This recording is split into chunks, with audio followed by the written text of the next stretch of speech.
Hello friends, ఈ కథ మీకోసంలో ఈరోజు మనం చూడబోయే కథ నిధి అన్వేషణ. ఒక ఊరిలో ఒక బ్రాహ్మణుడు ఉండేవాడు. ఆయనకు 4 కొడుకులు. వాళ్ళది చాలా పేద కుటుంబం. అందుకే 4 కొడుకులు కలిసి డబ్బు సంపాదించడానికి దేశాటనకు వెళ్ళారు. అలా ఎన్నో అడవులు, సముద్రాలు దాటి ఎన్నో రాజ్యాలు తిరిగారు. చివరికి అవంతి అనే పట్టణానికి చేరుకున్నారు.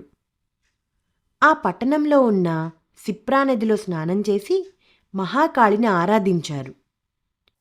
నది నుంచి బయటికి రాగానే ఒక సిద్ధుడు కనిపించి వాళ్లతో ఇలా అన్నాడు: నాయనలారా, డబ్బు లేక చాలా ఇబ్బంది పడుతున్నారు. సంపాదించడానికి అనేక ప్రయత్నాలు చేస్తున్నారు. మీకు నేను ఒక ఉపాయం చెప్తాను అని సిద్ధుడు వాళ్లకు తలా ఒక మంత్రగుళిక ఇచ్చాడు. మీరంతా నేను చెప్పిన మార్గంలో హిమాలయ పర్వతాలకు వెళ్ళండి. మీకిచ్చిన మంత్రగుళిక చేయిజారి ఎక్కడ కింద పడుతుందో అక్కడ తవ్వండి. మీకు నిధి దొరుకుతుంది. దాంతో హాయిగా బతకండి అని చెప్పి సిద్ధుడు వెళ్ళిపోయాడు. ఆ 4 ఎంతో ఆనందంతో హిమాలయ పర్వతాలకు ప్రయాణం మొదలుపెట్టారు. కొద్ది రోజుల్లోనే హిమాలయాలు చేరారు. అక్కడ ఒక ప్రదేశంలో మొదటివాడి చేతిలోని మంత్రపు గుళిక కింద పడింది. 4 కలిసి అక్కడ తవ్వారు. బోలెడంత రాగి దొరికింది. దాంతో మొదటివాడు, తమ్ముళ్ళారా, ఈ రాగిని పట్టణంలో అమ్ముదాం. వచ్చిన డబ్బును అందరం సమానంగా పంచుకుందాం అన్నాడు. కానీ మిగిలిన 3 అందుకు ఒప్పుకోలేదు. నీ రాగి మాకక్కర్లేదు అని ముందుకు వెళ్ళిపోయారు. సరే అని మొదటివాడు ఆ రాగితో పట్టణానికి బయలుదేరాడు. మిగతా 3 మళ్ళీ నడక మొదలుపెట్టారు. కొంత దూరం వెళ్ళాక రెండోవాడి చేతిలోని మంత్రపు గుళిక కింద పడింది. 3 కలిసి అక్కడ తవ్వారు. గంపల కొద్దీ వెండి దొరికింది. రెండోవాడు ఆనందంతో, తమ్ముళ్ళారా, ఈ వెండిని పట్టణంలో అమ్మి సొమ్ము చేసుకుందాం. అందరం సమానంగా పంచుకుందాం అన్నాడు. మిగిలిన 2 అందుకు ఒప్పుకోలేదు.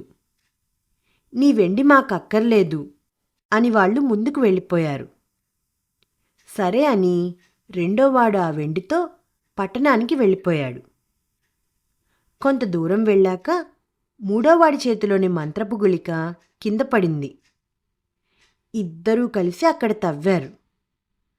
ఈసారి బంగారం దొరికింది.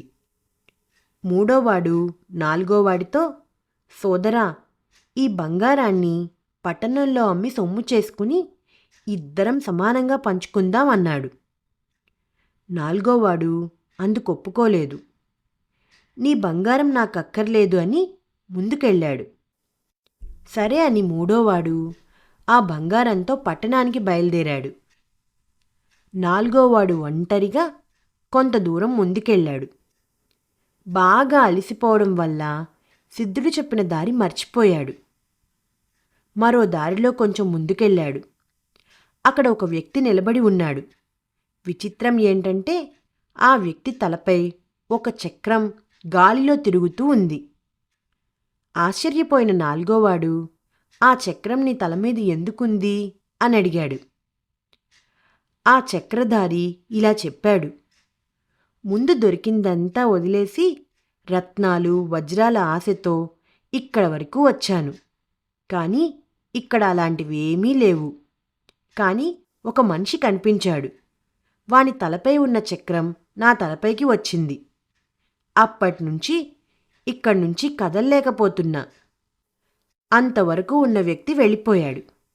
కానీ అతడు చెప్తుండగానే తలపై ఉన్న చక్రం నాలుగోవాడి తలపైకి చేరింది. ఆశ్చర్యపోయిన నాలుగోవాడు బాధతో శాప విమోచనం ఏమిటి అని ఆ వ్యక్తిని అడిగాడు. అప్పుడతడు, మరొక దురాశపరుడు వచ్చి నీతో మాట్లాడే వరకు నువ్వు ఈ చక్రం బాధ అనుభవించవలసిందే అని అక్కడి నుంచి వెళ్ళిపోయాడు.